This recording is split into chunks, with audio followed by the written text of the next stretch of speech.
하나님께서 오늘 아침 우리에게 주시는 말씀 고린도전서 15장 10절입니다. 한 절 소리를 맞춰서 우리가 함께 읽도록 합시다.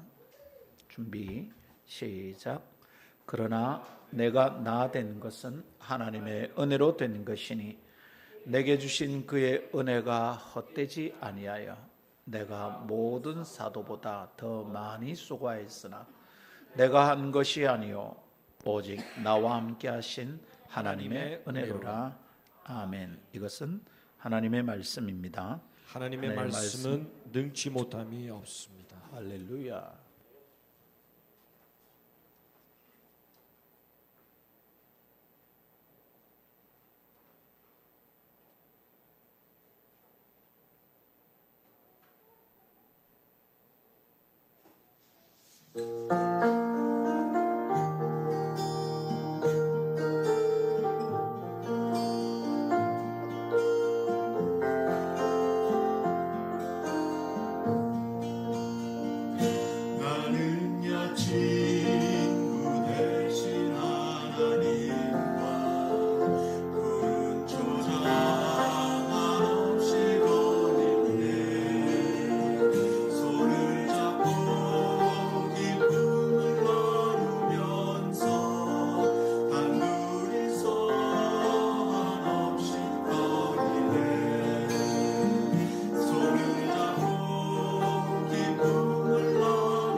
하나님 아버지 감사합니다. 매주일 드리는 예배이지만 오늘은 또 새롭고 또 새로운 예배가 되기를 기대합니다. 적당히 습관이 붙어버린 타성에 젖은 예배가 영혼에 독이 된다는 것을 깊이 생각합니다. 그래서 하나님, 오늘은 지난주와 같은 예배가 되지 않기를 간절히 원합니다. 오늘은 오늘에 합당한 은혜가 있음을 믿고 이 은혜가 없으면 내 영혼이 살 수가 없다는 것을 고백하며 하나님을 사모하며 바라봅니다.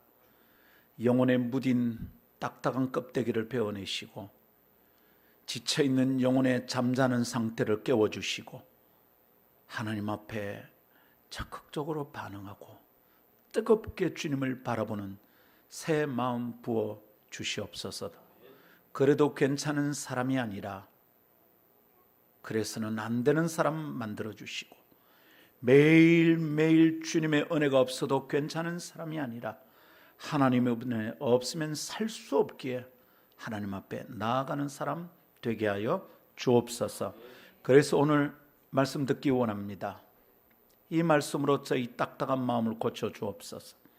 하나님의 말씀이 사람의 생각을 이기는 줄 믿습니다. 오늘 아침 그 증거를 보게 하여 주옵소서. 주 예수님 이름으로 기도하옵나이다. 아멘. 우리가 흔히 하는 말 속에 이런 말이 있습니다. 잘 되면 누구 탓? 내 탓. 잘못되면 조상 탓. 이런 말 있습니다. 참 비겁하고 꼴짜만 얘기죠. 지금 자신의 형편이 좀 괜찮아 보이면 자기가 잘해서 그렇다고 자랑하려 하고요. 반대로 지금이 시원찮은 상태라면 꼭 탓을 할 사람을 찾습니다. 그래서 다른 사람 탓을 한다는 심성을 설명하는 표현이지요.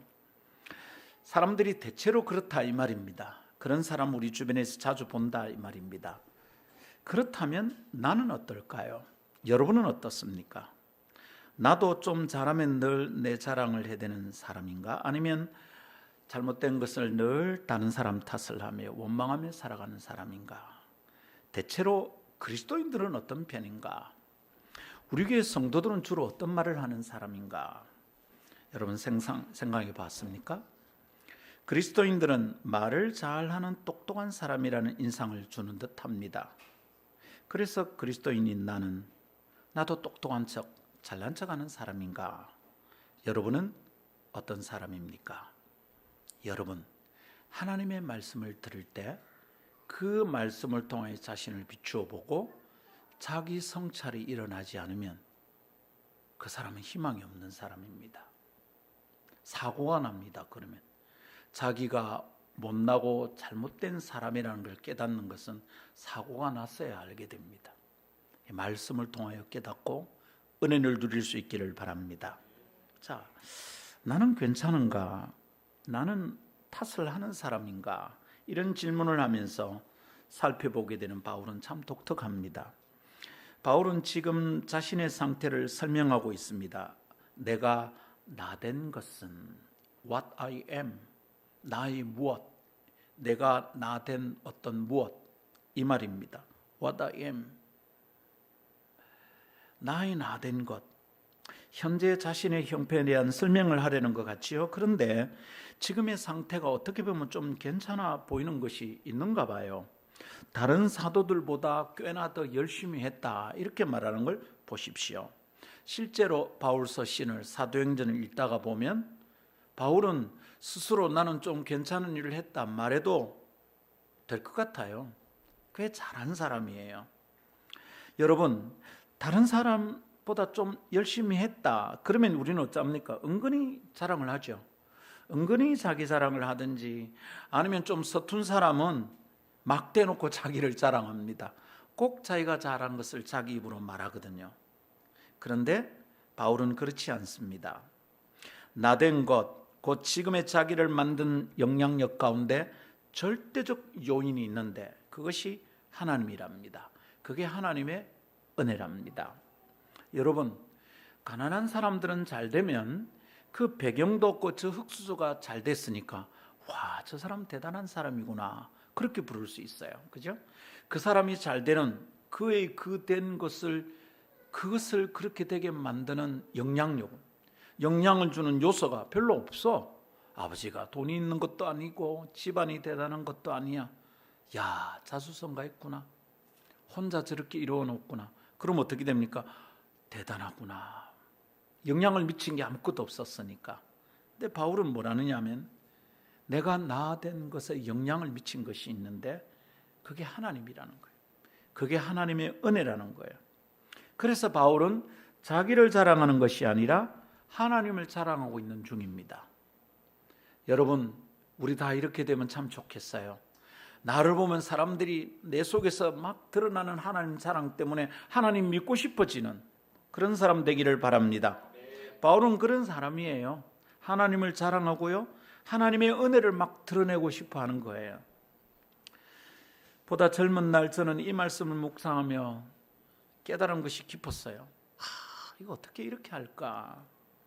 나는 안 될 것 같은 마음이 들고 성경을 읽을 때마다 이 부분에서 막 지나가고 싶고 그랬습니다. 근데 참 묵상이 깊어집니다. 그리고 평생에 영향을 미치는 말씀이 되었습니다. 언젠가 은퇴할 때가 되면 나도 저런 표현으로 은퇴사를 하면 좋겠다 생각한 적이 있었습니다. 그래서 이 말씀에 대한 뜻과 결심을 한마디로 표현해서 정돈해서 가지고 있어야 되겠다. 잊지 않고 한마디로 딱 붙들고 살아야 되겠다. 그래서 이렇게 정돈했습니다. 잘하려고 하지 말자. 내가 잘하려고 하지 말자. 그러다가 십자가의 원수가 되겠다. 내가 잘한다고 설쳐대고 내가 잘한다는 칭찬을 들으려고 하다가 복음이 나 때문에 막히겠다. 그래서 잘하려고 하지 맙시다. 이렇게 정돈해서 붙들고 있습니다. 여러분, 이 자세를 가지면 나는 못합니다. 이렇게 할 것 없습니다. 내가 잘할 수 없는 사람인데 뭘 자꾸 못한다 그래. 예, 알겠습니다. 순종해 보겠습니다. 은혜 주시면 하겠습니다. 이러면 되지. 이런 자세를 가지고 있으면 내가 할 수 있지. 내 자격증도 있고요. 저는요 그 은사도 있어요. 그럴 필요 없어요. 나는 잘할 수 없는 사람이에요. 그래서 나는 잘하려고 하지 않는 거예요. 여러분, 이 양극단 우리 조심해야 되겠습니다. 아이고, 저는 안 됩니다. 저는 아들 보면 기겁을 하고 저 교사 뭐네. 저는 교사 자격증 할 수 있어요. 이 둘 다 틀렸어요, 여러분. 이것은 하나님께 합당하지 않아요.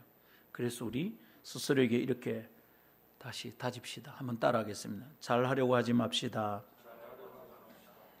김 목사가 참 자주 하는 말이라서 우리 교회 성도들은 익숙한 표현일 것입니다. 그런데 묻습니다.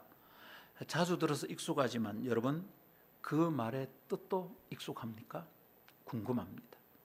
우리 목사는 이런 말을 자주 하시는데 그 뜻은 이런 뜻이다. 다른 사람들에게 설명할 수 있습니까? 그 뜻에 익숙해야 나도 그렇게 살 겁니다. 뜻없는 말을 하고 뜻없는 말을 되풀이하고 멋져 보인다고 행한다고 구원받는 건 아닙니다. 이 말이 무슨 뜻인가? 여러분, 익숙합니까? 뜻을 제대로 이해하지 못한 채 자주 듣게 된다면 그 무슨 유익이 있습니까? 오히려 그 말에 내가 묶입니다. 그 말 안에 내가 갇힙니다. 사랑 말하는데 주님의 사랑이 무슨 뜻인지 모르는 사람은 사랑 안에 갇힙니다. 그래서 그 사람 사랑할 줄 모르는 사람 됩니다. 은혜 말하는데 은혜가 무슨 뜻인지 모르면 은혜 속에 갇힙니다. 은혜 속이 아니라 은혜라는 말 안에 갇힙니다. 아시죠, 여러분? 말로 표현하고 나면 오히려 말 속에 갇히는 거 있다고. 그래서 여러분, 뜻없이 하는 말 조심해야 합니다. 뜻도 모른 채 행하는데 뜻을 모르니까 거기서 누리는 걸 못 누려요. 짜증만 나는 거 아닐까? 목사가 그 말 할 때마다 짜증 나는 거야. 그럼 하지 마란 말이가. 내보고 대충 하라는 말이가. 미안하지만 그런 뜻 아닙니다. 정말 뜻을 모르는 거죠.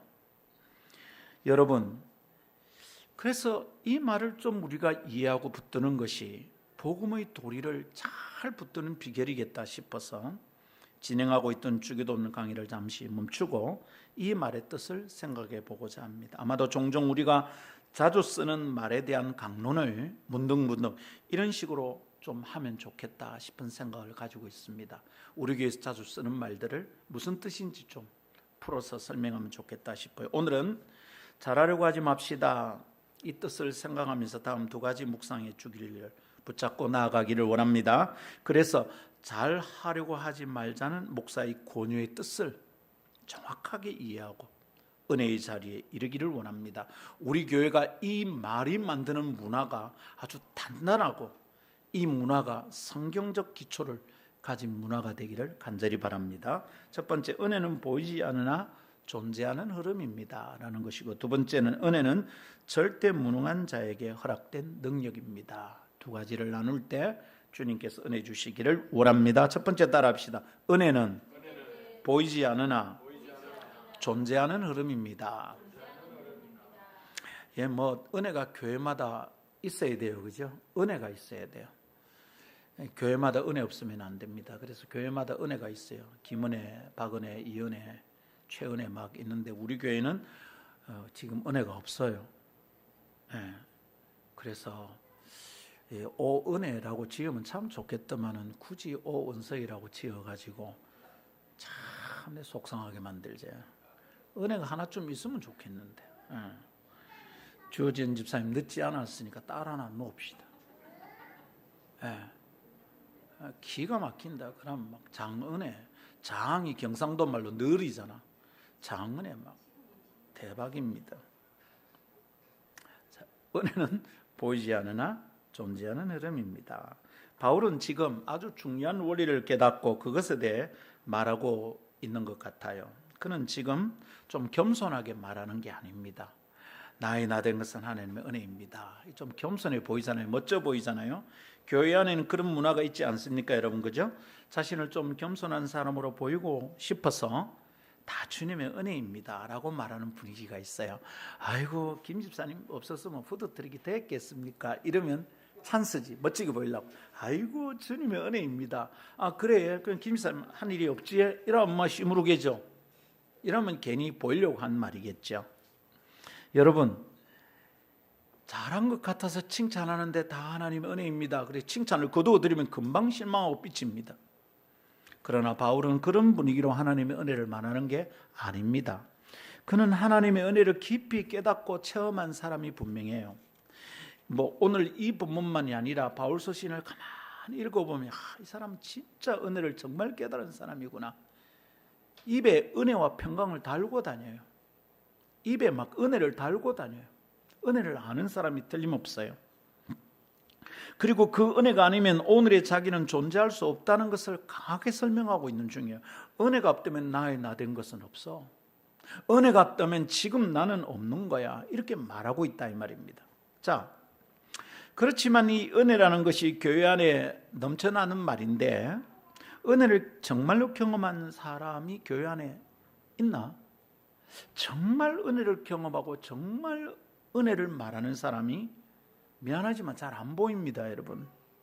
뭘 잘하면 은근히 자기가 잘하는 걸 얘기합니다. 뭐가 잘못되면 다른 사람 탓을 자꾸 합니다. 원망합니다. 자기가 실패하면 죽을 것 같고 잘하면 으쓱으쓱해집니다. 거기에 은혜가 어디 있는가 싶습니다. 은혜가 교회 안에 참 많이 쓰이는 말이지만 교회 안에 은혜는 정말 있나 싶습니다. 여러분, 교회 안에서도 장로 먼저 되려면 뭘 성공한 사람이어야 합니다. 뭘 돈 좀 벌어야 되는 사람입니다. 교회 안에서 권사가 먼저 되려면 사회적 지위가 좀 있어야 됩니다. 실패한 사람은 못 되나? 돈이 좀 없는 사람은 장로 될 자격이 없나? 여러분, 그런 자리에 은혜 있습니까? 저는 교회 안에 참 은혜가 없다고 생각합니다. 참으로 하나님의 은혜임을 드러내는 사람들이 참 흔치 않아 보입니다. 그래서 마음이 참 안타깝습니다. 왜 그럴까요? 왜 자꾸 그럴까? 왜 잘난 사람은 도드라 보이고 자꾸 그 사람이 칭찬을 받고 하나님의 은혜는 잘 드러나지 않을까? 왜 이럴까요? 왜 은혜를 말하는 게 잘 안 될까요? 생각해 봅니다. 은혜가 잘 보이지 않아서 그런 것 같아요. 은혜가 잘 보이면 사람들은 은혜가 있는 줄 알지요. 근데 은혜가 잘 안 보여요. 하나님도 보이지 않고 하나님의 손도 보이지 않아요. 하나님의 손이 움직이는데 하나님의 손이 안 보이잖아. 그냥 육의 눈으로 관찰하면 겉으로 보이는 것은 그냥 상황뿐이에요. 와, 저 사람 서울대 합격했네? 뭐 이 상황뿐이에요. 아이고, 저 사람 이번에 뭐 돈 벌었네? 대박 났네? 아이고, 저건 이번에 승진했단다? 상황뿐이에요. 그래서 그냥 육으로 겉으로 관찰하면 상황뿐이니까 은혜가 안 보이는 거예요. 은혜라고 말할 게 없어요. 그래서 어떤 사람은 고단하고 힘든 상황 속에 하나님이 계신지 하나님의 은혜가 일을 하는지 잘 깨닫질 못합니다. 그냥 상황뿐이에요. 너무 힘들었대. 그때 죽고 싶었대. 가를 죽이고 싶었대. 이런 거밖에 없어요. 그때 내가 왜 그랬을까? 이런 말밖에 없어요. 하나님의 은혜가 일을 하는지 깨닫지 못하는 거죠. 은혜가 잘 안 보여. 근데 영적 관찰력이 열린 사람들의 눈에는 보이는 게 있어요. 은혜가 보여요. 아, 이 상황만이 아니야. 이 뒤에 하나님이 일하고 계셔. 내가 지금 죽을 듯이 힘들지만 하나님이 하시는 게 있어. 내가 그걸 느끼겠어. 분명히 있어. 여러분, 이게 희망이 되고 이게 용기를 주는 줄 믿습니다. 영이 열린 사람들의 눈에 보이는 것이 그저 육의 눈으로 겉으로 보는 것만 보는 사람에게는 안 보입니다. 그래서 은혜가 잘 안 보입니다. 그래서 은혜를 이야기하는 사람들의 말이 그냥 끼워 맞추기식의 덕담 같아 보입니다. 에이, 저래 말하니까 저래 말이 되는 거지. 그런 게 어디 있어. 근데 교회 안에서는 그래 말하면 안 되니까 맞습니다, 은혜입니다, 자꾸 이렇게 말하는 거죠. 멋지게 말하고자 하는 사람들의 관념적 표현 같아요. 교회 생활에 쩔어 있는 사람들이 쓰는 습관적인 말투 같아 보입니다. 진짜 은혜가 있다는 걸 모릅니다. 은혜가 잘 안 보여요. 오늘 아침 이 말씀 앞에 선 성도들에게 묻고 싶습니다. 여러분, 은혜를 본 적이 있습니까? 지난 한 주간 여러분 은혜를 본 적이 있습니까? 김은혜하고 앉아서 이야기를 3시간을 해도 은혜를 못 보는 거야. 박은혜는 지가 은혜인데 지가 은혜를 몰라요.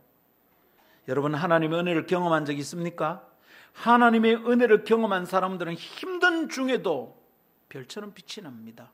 하나님의 은혜를 체험한 사람은 죽을 것 같은 고통 속에서도 꽃처럼 미소가 빛이 납니다. 표정이 다릅니다. 말이 다릅니다. 은혜는 보이지 않고 만져지지 않는 것 같지만 아주 분명하게 존재합니다. 이것을 깨닫기를 원합니다. 그 은혜를 경험한 자들에게는 너무도 잘 보이는 겁니다. 은혜를 경험하지 못하는 사람들이 상황밖에 안 보이지만 은혜를 해석하는 사람, 은혜를 볼 수 있는 힘을 얻은 사람들에게 하나님의 은혜는 너무 잘 보입니다. 그러나 은혜를 체험하지 못한 사람들은 항상 상황만 이야기합니다. 그때 힘들었다, 혹은 거꾸로 그 시절이 참 좋았다, 그 사람 때문에 죽는 줄 알았다, 내가 그때는 한가닥 했지. 전부 상황이 어떠했냐에 대한 설명입니다. 모두 사람 이야기입니다. 하나님 이야기가 삶의 역사 속에 잘 드러나지 않습니다. 그 사람에게는 하나님이 없는 것처럼 여겨집니다. 힘든 것만 있고 좋은 것만 있고 지가 잘한 것만 있고 다른 사람이 잘 못한 것만 있구나. 하나님의 은혜를 설명해야 될 타이밍이 어딘지 모르는 사람들 같아 보입니다. 어디쯤에서 하나님의 은혜를 딱 말하면 이게 정말 대박이 나는데 그걸 모르는 사람 같아요. 그러나 바울은 정확하게 하나님의 은혜를 감지하고 그 은혜를 말해야 할 순간을 놓치지 않고 있습니다. 하나님이 일하시고 하나님의 은혜가 흐르는 순간을 이해하지 못하면 어떻게 될까요? 2가지가 나타나죠. 하나는 늘 자기가 잘한 것을 자랑하게 되고요. 또 하나는요, 잘못되면 다른 사람을 원망하며 살게 되죠. 잘하면 내 탓, 잘못하면 조상 탓이 되는 겁니다. 진리를 깨닫지 못하면 영혼의 자유를 잃어버린 채 살게 된다는 증거입니다. 꽁꽁 묶여 있는 거예요. 그러나 진리를 알면 자유를 얻게 됩니다. 여러분, 진리 안에서 우리는 자유하는 거예요. 진리가 뭡니까? 뜻입니다. 뜻. 참 뜻입니다.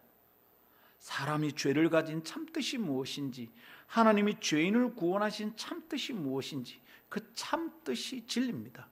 근데 참 뜻을 모르면 어떻게 될까요? 눈으로 보이는 뜻만 생각하는 거죠. 이번에 돈이 왜 이렇게 되었나? 저한테 사기를 당해서 그렇지.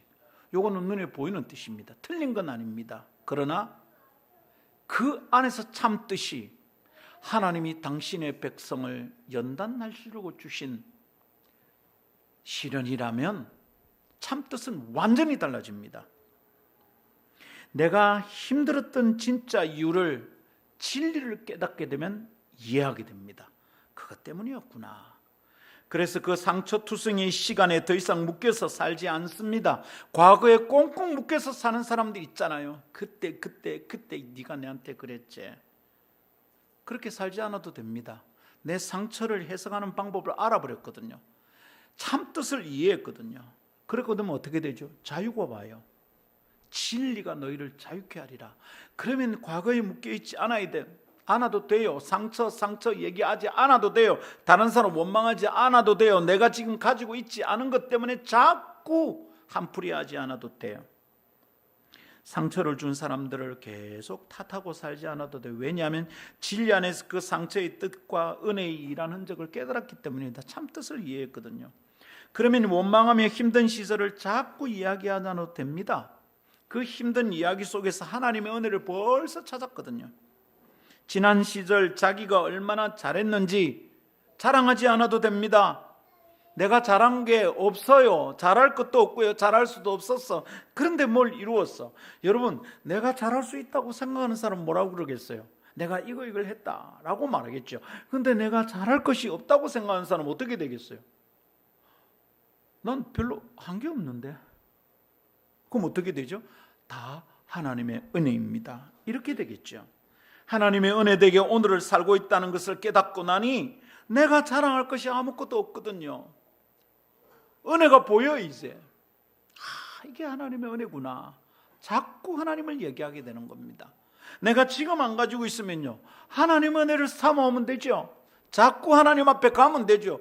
왜 그렇게 자꾸 짜증을 내고 투덜거리는지 듣는 게 막 너무 힘들어. 이렇게 은혜에 대한 생각과 진리의 깨달음에 집중하기 위해서 김 목사는 자주 말하는 겁니다. 잘하려고 하지 맙시다. 용 쓰지 말고 하나님의 은혜를 의지합시다. 이 말입니다, 여러분. 대충 하라는 뜻이 아닙니다. 잘하는 것을 괜히 기죽이려고 하는 말이 아닙니다. 우리 각자의 재능 차이 있습니다. 분명히 어떤 사람은 이 탤런트가 있고 어떤 사람은 저 탤런트가 있습니다. 그 사람은 다른 사람보다 훨씬 잘할 수 있습니다. 그런데 잘하려고 하지 마세요. 자꾸 교만해지잖아. 하나님을 의지하지 않잖아. 기도하지 않고도 일을 시작하거든. 지가 잘하니까, 해봤으니까, 잘할 수 있으니까, 늘 하던 것이니까. 그럼 거기 하나님은 어디 있습니까, 여러분? 그래서 자주 말합니다. 잘하려고 하지 맙시다. 잘하는 사람들은요, 혼자 잘하려고 합니다. 그런데 잘하려고 하지 맙시다, 이 말은 함께 잘하는 겁니다. 내 혼자 막 하는 게 아니라 그래, 같이 하자. 언젠가 치유 기도에 대해서 이렇게 배우고 훈련받을 기회가 있었습니다. 근데 갔는데 거기 강의하는 목사님이 이러는 거예요. 자기는 자기 교회에서 기도할 때 여러 사람이 함께 손 얹고 기도한대요. 병이 낫는데요. 나오면 누가 손 얹어서 나은 겁니까? 몰라.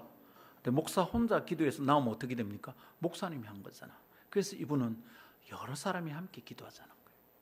여러분, 혼자 잘하는 거 말고 함께 잘합시다. 그럼 함께 잘하는 거 어떻게 할 수 있습니까? 자기가 잘할 수 있는 사람은 함께 잘하게 되겠어요? 자기 혼자 하지. 누가 곁에 있으면 귀찮아.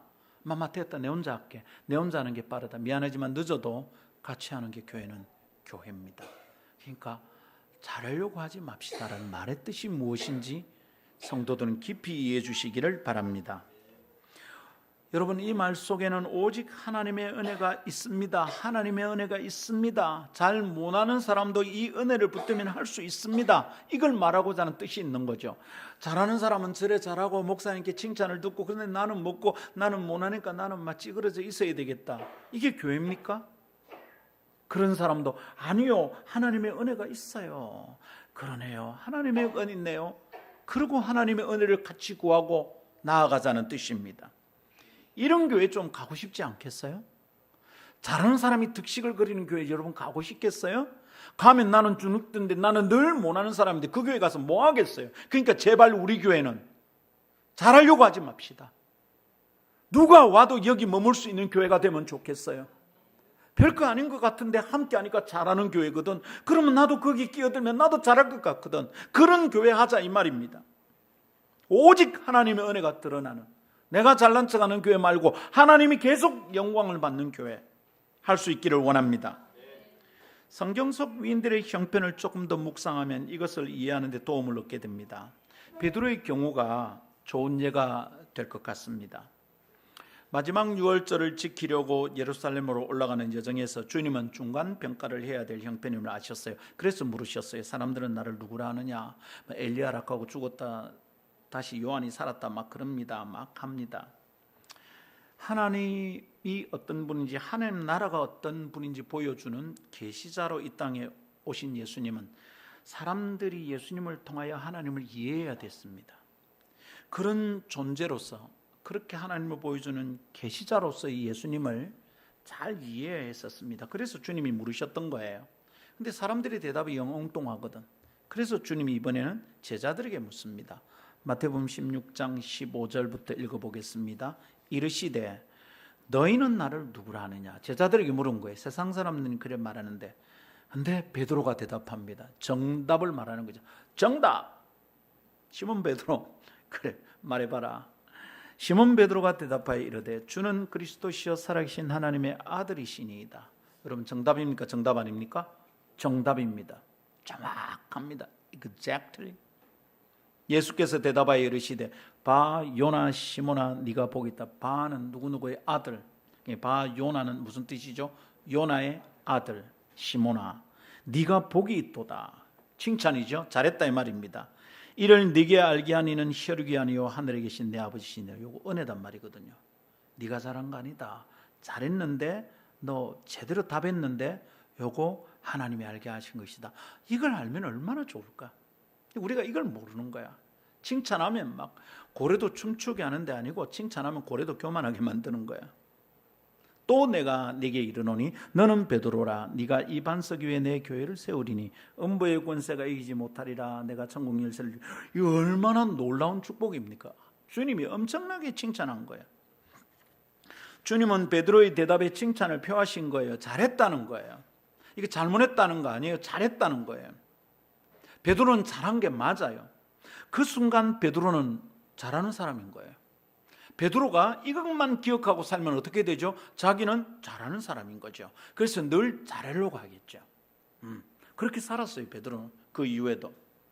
그 상황의 문맥을 가만히 관찰하고 나면 베드로의 어깨가 으쓱으쓱해졌다는 것을 이해할 수 있습니다. 여러분, 마태복음 16장 딱 읽어보십시오. 베드로 어깨가 보입니다. 우리는 글로 읽고 있는데 비디오 지원이 돼요. 화면 지원이 돼. 갑자기 화면이 보여. 베드로가 막 콧구멍이 평수가 넓어지고 어깨가 으쓱거리는 게 보입니다, 여러분. 그런데 그 칭찬 이후에 금방 베드로는 실수합니다.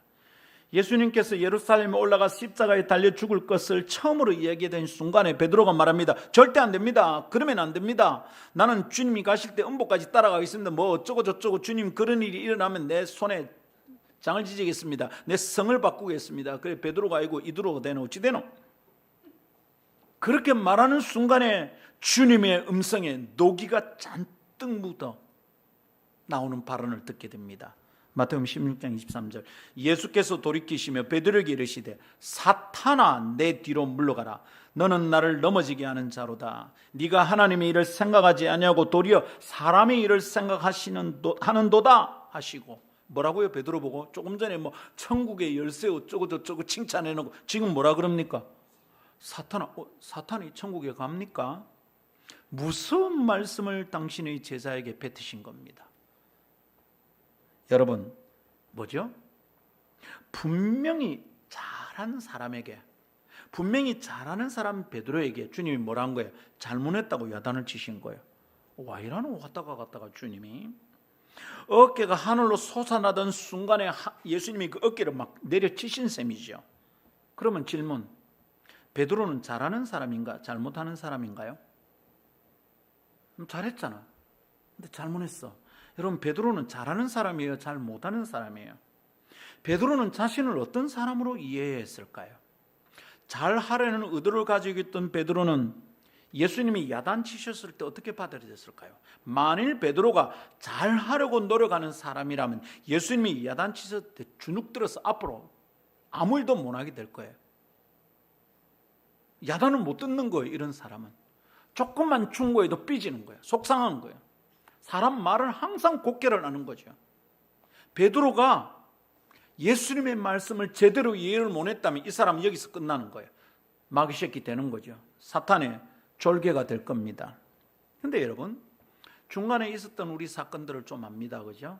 3번 부인하고 자빠지고, 근데 예수님이 부활했습니다. 시간에 쪼물러 예수님의 부활 이후에 어떤 장면에서 베드로는 전혀 다른 사람처럼 행동합니다. 요한복음 21장 14절부터 17절을 읽겠습니다. 길지만 제가 읽겠습니다. 여러분, 이것은 예수께서 죽은 자 가운데서 살아나신 후에, 부활한 후에 세 번째로 제자들에게 나타났다. 잘 보십시오. 세 번째 나타났습니다. 베드로가 가장 약한 숫자가 뭐죠? 3이죠. 왜? 3번 부인했잖아요. 자, 세 번째 나타났어요. 그들이 조밥 먹은 후에 예수께서 시몬 베드로에게 이르시되 요한의 아들 시몬아 네가 이 사람들보다 나를 더 사랑하느냐 하시니 이르되 주님 그러하나이다. 내가 주님을 사랑하는 줄 주님께서 아시나이다. 좀 이상한데, 야 니네 사랑하나 이러면 마태복음 16장 같은 뭐 점 됩니까? 예, 당연하죠. 당근입니다. 당근 100박스 막 이럴 거야. 그런데 뭐랍니까? 내가 주님을 사랑하는 줄 주님께서 아십니다. 내가 어떻습니다 말하고 끝내지 않거든요. 이르시되 내 어린 양을 먹이라 하시고 또 두 번째 이르시되 요한의 아들 시몬아 네가 나를 사랑하느냐 하시니 이르되 주님 그러하나이다. 내가 주님을 사랑하는 줄 주님께서 아시나이다. 굉장히 유보적으로 표현하는 거예요. 담대하게 단호하게 말하지 않아요. 내가 사랑하는지 안 하는지 말할 수 있는 결정권이 있는 것처럼 말하지 않고 결정권을 누구에게 넘깁니까? 주님께. 주님께서 아십니다. 모르십니까? 하는 게 아니라 주님께서 아십니다. 태도가 달라져. 이르시되 내 양을 치라 하시고 세 번째 이르시되 요한의 아들 시몬아 네가 나를 사랑하느냐 하시니 주께서 세 번째 네가 나를 사랑하느냐 하심으로 베드로가 근심하여 이르시되 주님 모든 것을 아시오매 내가 주님을 사랑하는 줄을 주님께서 아시나이다. 예수께서 이르시되 내 양을 먹이라. 여러분 요한복음 21장에서 이 베드로 모습 어떻습니까? 자신만만하던 마태복음 16장의 분위기와 어떻습니까? 전혀 딴판입니다. 풀이 다 죽은 사람 같아. 마태복음 16장은 뭐라고요? 잘할 수 있습니다. I can do it. 잘할 수 있습니다. 막 이런 거야. 제자들에게 말합니다. 좀 잘합시다 우리. 잘합시다 이거죠. 요한복음 21장에서는 나는 잘할 수 있지 않습니다. 제자들에게 뭐라고 합니까? 잘하려고 하지 맙시다. 이러고 있는 거예요, 여러분. 그 이유를 우리는 압니다. 왜 베드로가 이러는지. 체포된 예수님을 멀찍이 따르던 베드로가 예수님을 세 번이나 부인했잖아요. 그런데 그 부활 후 세 번째 나타나셔서 세 번이나 사랑하냐고 물으시니 베드로가 근심이 많아졌어요. 세 번째 네가 나를 사랑하느냐 하심으로 베드로가 근심하여 이르되 야, 주님이 정확하게 건드리시는구나. 참 힘들었습니다. 자신의 실패가 얼마나 아픈 경험이었던지 그 실패가 자를 온전히 깨닫게 만든 거예요. 마태복음 16장에 잘하려고 하던 베드로는 오간데 없이 사라졌고요. 요한복음 21장에서 잘하려고 하지 않으려는 베드로만 남아 있습니다. 주님의 은혜를 주시지 않으면 아무것도 할 수 없는 존재라는 기가 막힌 자각을 여기서 하고 있는 것입니다. 그리고 겸손하게 자신을 주님 앞에 내려놓고 있습니다. 주님 제가 잘하는지 못하는지 주님이 아십니다. 내가 주님을 사랑하는지 사랑 안 하는지 주님이 아십니다. 나는 내가 모르겠습니다. 아름다운 그림입니다. 여러분 무엇이 더 좋게 보입니까? 잘할 수 있습니다를 외치던 마태복음 16장에 베드로가 좋습니까? 나는 잘할 수 없습니다며 고개 숙인 요한복음 21장의 베드로가 좋습니까? 주눅 들어서 이후에 베드로는 아무것도 못 했을까요? 그렇지 않습니다. 베드로의 활약은 초대교회 탄생을 가능하게 했습니다. 우리 이번 주간에 사도행전 묵상했습니다. 베드로의 역할이 어떻습니까? 한 번 설교하는데 3,000명이 돌아왔습니다. 잘했잖아요. 근데 자기가 잘했다고 말하지 않습니다. 지난 주말에는 사도행전 3장을 우리가 묵상했습니다. 그죠? 성전에 올라가다가 지체장애인을 뻘떡 일으켰습니다. 엄청난 일입니다. 기적이 일어났습니다. 이후에 베드로를 통한 기적이 일상처럼 일어났습니다. 베드로의 수건이 스쳐가는데 사람이 막 일어났습니다. 그런데도 베드로는 더 이상 마태복음 16장 같이 행동하지 않습니다. 놀라운 변화입니다. 내가 잘할 수 있습니다 라는 데는 실패했고 내가 잘할 수 없습니다 라고 말할 때 승승장구하고 있습니다. 놀랍죠? 사무엘 상하를 묵상하다가 똑같은 걸 깨달았습니다. 다윗이 헤브론에서 유다의 왕, 유다 지파의 왕으로만 됐잖아요.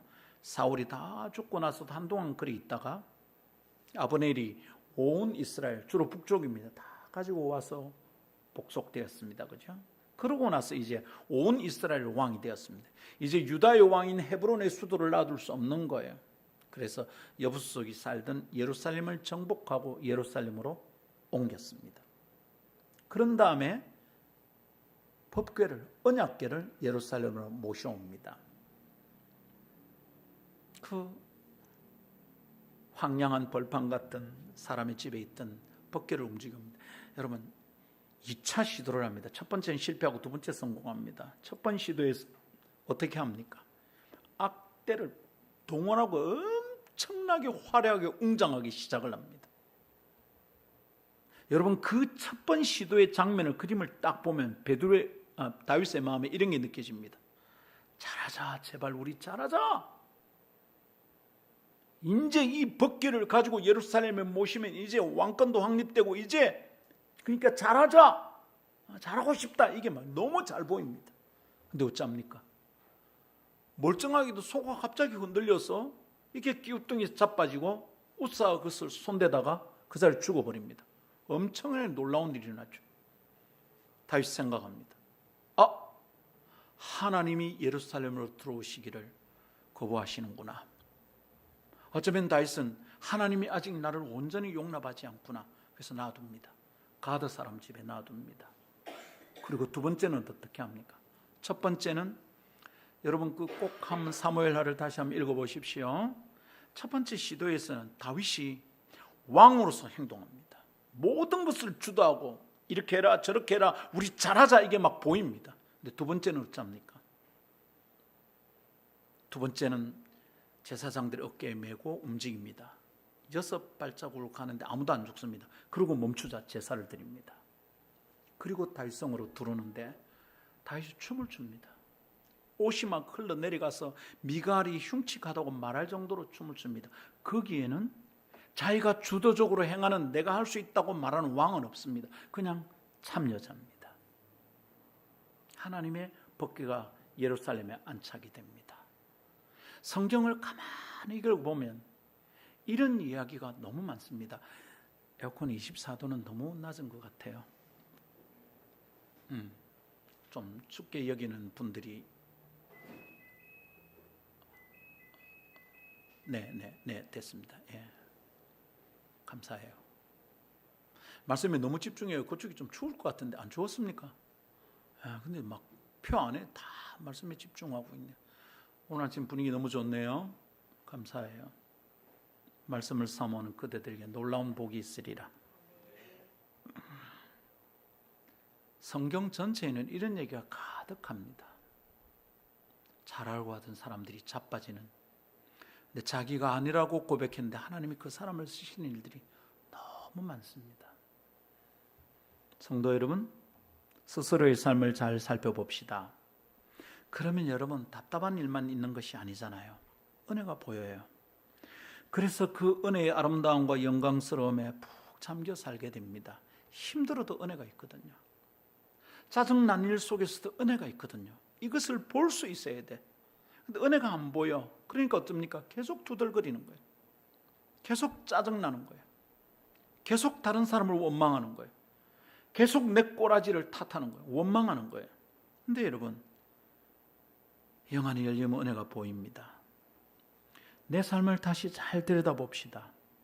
내가 잘해서 잘된 것이 아니라 하나님의 은혜가 보이고요. 내가 지금 힘든 것 속에서도 참 뜻이 있습니다. 진리가 있고 원리가 있어요. 내가 헤매고 잘못해서 이런 일이 일어나서 내가 고스란히 받아들여야 되죠. 예, 주님 알겠습니다. 하나님의 은혜가 보입니다, 여러분. 그래서 그 은혜를 힘입어 이루어낸 것을 감사하며 간증하게 될 겁니다. 그래서 내가 나된 것이 하나님의 은혜로 인한 것임을 잘 드러내며 살 수 있기를 축복합니다. 그런 사람들이 좀 모여서 사이좋게 지나는 교회면 좋겠어요. 그런 뜻에서 목사는 잘나려고 하지 맙시다 라고 말하는 겁니다. 잘나려고 하면 여러분 근육이 굳어요. 욕심이 자꾸 생겨요. 잘하고 나면 자기를 자꾸 드러내고 싶어요.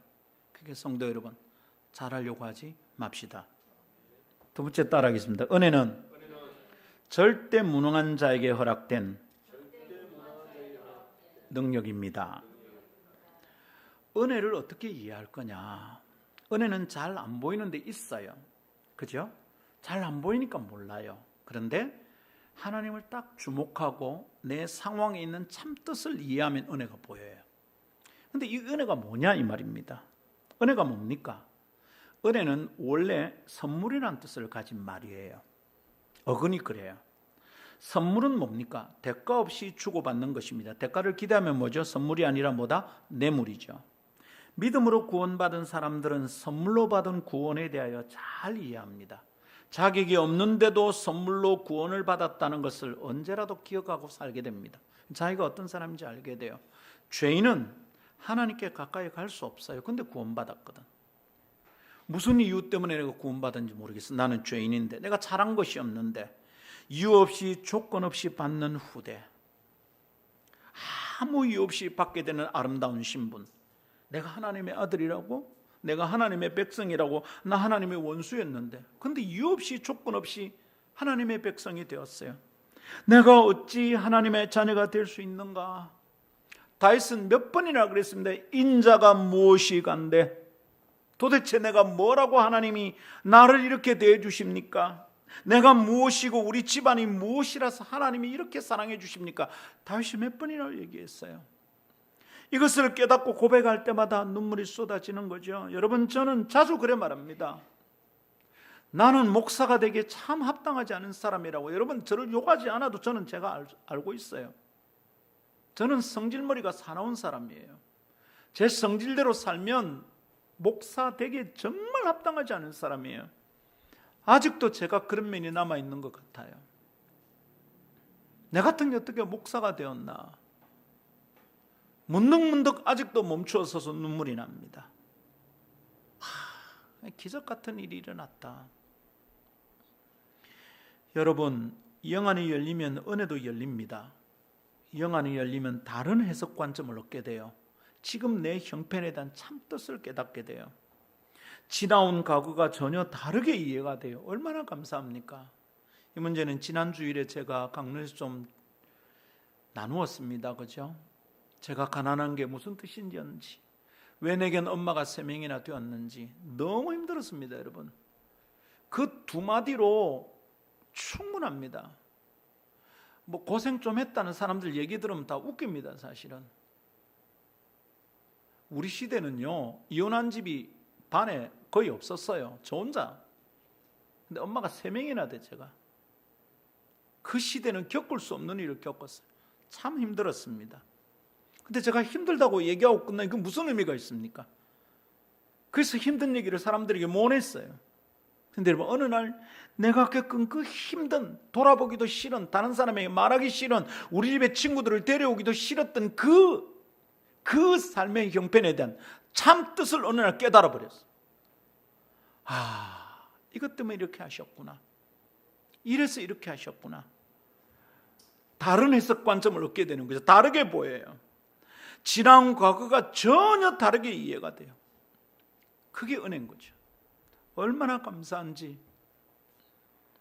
여러분, 이 은혜는 어떤 사람들에게도 분명하고 더 충만해질까요? 죄인에게 그렇겠죠. 죄인은 하나님께 합당하지 않은 존재입니다. 죄는 하나님과 원수되게 만들어요. 죄를 가지고는 하나님께 가까이 갈 수 없어요. 존재적으로, 본질적으로 거룩하신 하나님은 죄인과 같이 있을 수 없어요. 하나님께서 나는 죄인이 싫다가 아니고 본질적으로 하나님이 싫다 말다 할 것 없이 하나님은 죄인과 가까이 있을 수 없어요.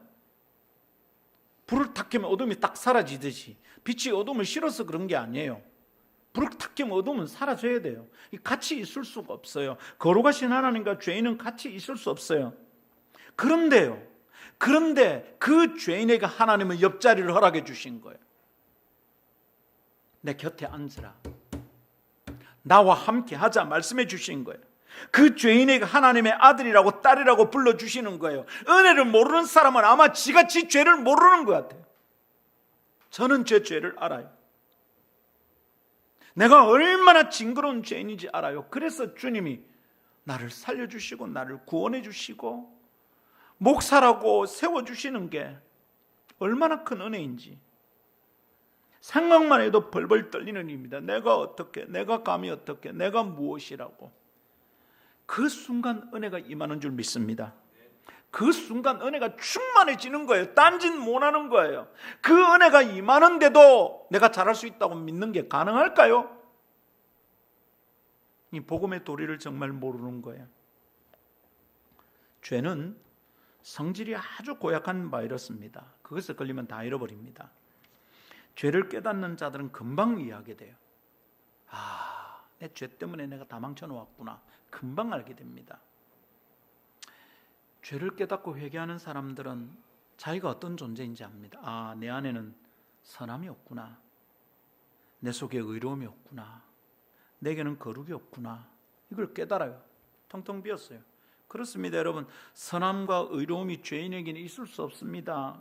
거룩이 묻어났어요. 의와 거룩, 선함이 필요한 순간에 끊어놓고 지불할 능력을 상실했다 이 말입니다. 지불 능력을 상실한 게 부도잖아요. 부도가 났어요. 의가 필요할 때 쓸 수 없어요. 선이 필요한데 선함을 보일 수 없어요. 거룩이 필요한 시간에 나는 거룩이 완전히 바닥이 났어. 그럼 죽는 거죠. 하나님 앞에서 끝장이죠. 지옥 갈 수밖에 없죠. 멸망당하는 거죠. 그게 부도난 상태. 가능성을 다 잃어버린 상태. 죄는 내 속에 들어오는 순간 모든 가능성을 다 부셔놓습니다. 행복이 깨졌다. 그때 내 재산을 좀 잃어버렸다. 아니, 그 문제보다 더 심각한 것은 내 영적 상태가 다 망가지는 겁니다. 영적 부도 상태. 영적으로 괜찮아 보이는 것을 꺼내놓을 수 없는 상태입니다. 가능성이 없어요. 그러니까 뭘 할 수 있어요, 없어요? 없어요, 여러분. 그래서 우리는 무엇을 잘할 가능성이 내 안에 없다는 것을 금방 이해하게 됩니다. 죄를 깨달으면 금방 알게 됩니다. 나는 잘할 수 있는 사람이 아니구나. 나는 아니구나. 나는 못하는 것이구나. 나는 여기서 거룩을 보일 수. 나는 아니구나. 나는 아니구나. I am nothing. 그 고백이 죄를 깨달은 자의 자기인식입니다. 이 깨달음이 우리를 살게 만듭니다. 이 깨달음이 우리를 하나님의 자녀답게 살게 만듭니다. 이 깨달음이 우리를 천국으로 인도합니다. 그래서 하나님 앞에 엎드리는 것이 회개입니다. 내 안에 의가 없구나. 나는 잘난 놈이 아니구나. 내 속엔 선함이 없구나. 내 속엔 거룩의 가능성이 1도 없구나. 깨닫고 엎드리는 순간 아버지 살려주십시오 하는 그것이 회개입니다. 이 회개 없이 교인이 되는 거예요. 교회 멤버는 되지만 이 사람은 성도는 아니야. 구원받은 사람이 아니야. 이 회개 없이도 교회를 드나들 수 있는 거예요. 교인이 되는 거예요. 그렇게 교인 숫자가 늘어나면 그 교회 담임 목사는 성공한 목사가 되는 거예요. 이런 엉터리가 어디 있어. 이런 엉터리가 회개하지 않았는데도 교회 안에 은혜 받은 사람이라고 앉아있어. 회개할 줄도 모르는데 자기 죄가 무엇인지 깨닫지도 못하는 인간들이 어떻게 교인이 되냐고. 그러니까 교회가 세상이 욕을 먹는 거죠. 이번 주간에 묵상한 사도행전 2장의 교회는 어떻습니까? 사람들이 교회를 두려워했어요. 왜? 거기 하나님이 계시니까. 사람들만 모여있지 않다는 걸 알았거든. 우리 교회를 보고 누가 두려워해? 1층이 두려워해, 2층이 두려워해, 4층이 두려워해. 이 건물에 있는 누가 우리 교회를 겁내냐고.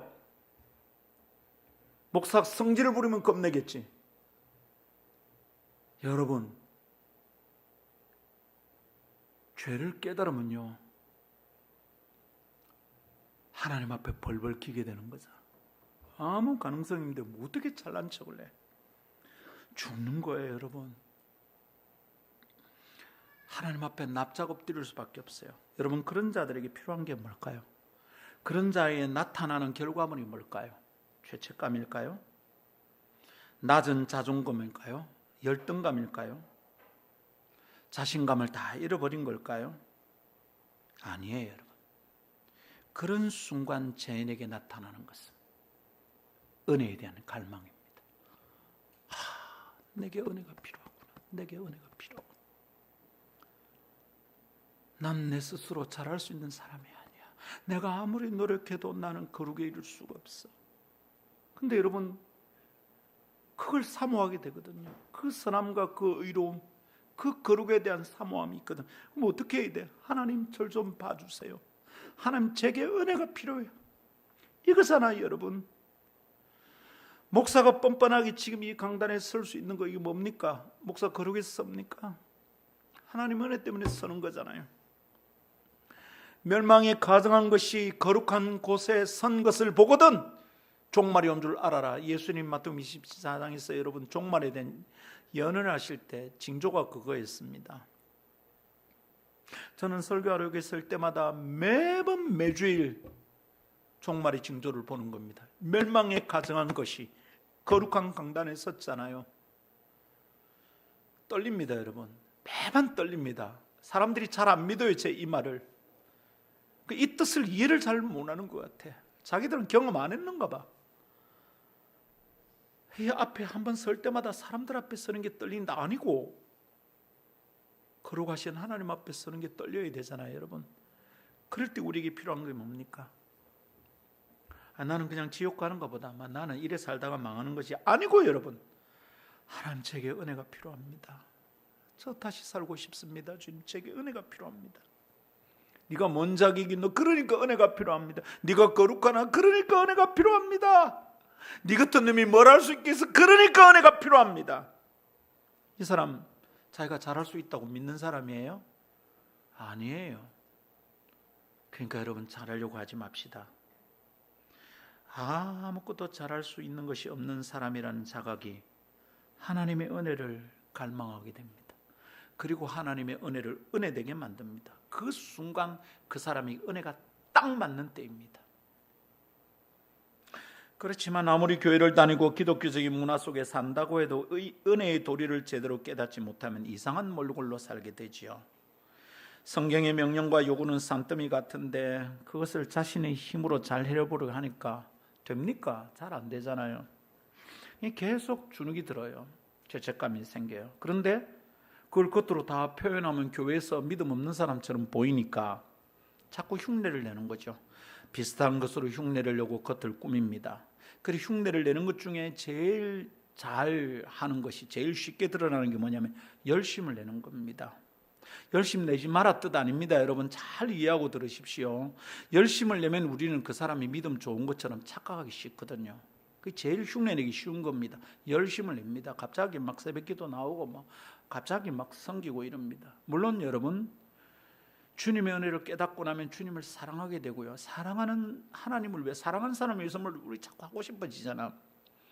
그렇게 자연스러운 영적인 결과로 나오는 열심이야 나무랄 게 전혀 없습니다. 저는 진짜 열심히 하고 싶습니다.